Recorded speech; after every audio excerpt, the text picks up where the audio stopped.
ඒ වුණ වෙලාවට පුඩිය කරන්නේ නේ අපෝ කෑල්ල බලන්න යන්න තනියම යන්න උනානේ මට අම්මා මේ වරෙන් බං කොහෙද යන්නේ?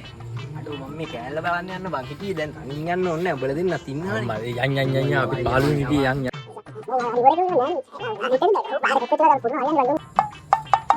කොල්ලෝ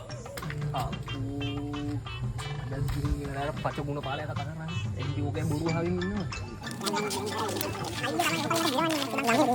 කලා කොහෙද මේ යන්න හදන්නේ? මේ කෑල්ල බලන්න යන්න ගුණපාල මාමේ හැදුවේ අපි කොල්ලෝ ඔය කාලේ උඹලට කියන්න මම කෑල්ල බලන්න යද්දී මම උඩරට වෙනිකේ ගියේ.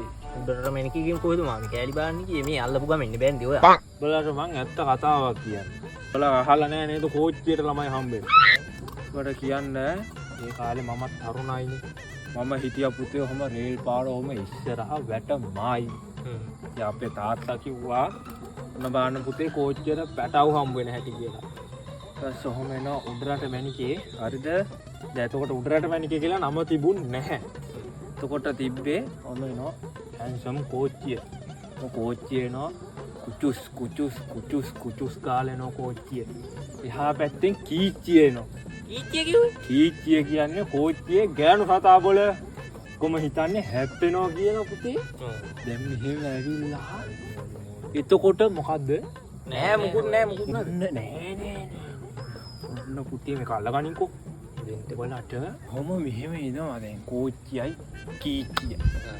මේ එතකොට පුතේ මෙහෙ කළා නගිනෝ කෝච්චි දෙක උඩ. හැප්පිලා. නෑ. දැන් අර කෝච්චියේ තියෙන්නේ පෙට්ටිය අහිවෙච්ච දණ්ඩ. අන්න දණ්ඩ.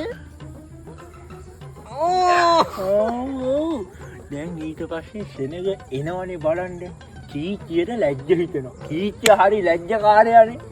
ඔන්න හිමීට බහිනවා. වින් එලා කෝච්චිය කුචුස් ගාලා යනවා. කීච්චිය කිචිස් ගාලා යනවා. ඔන්න ඔහමයි බොල ළමයි හදන්නේ.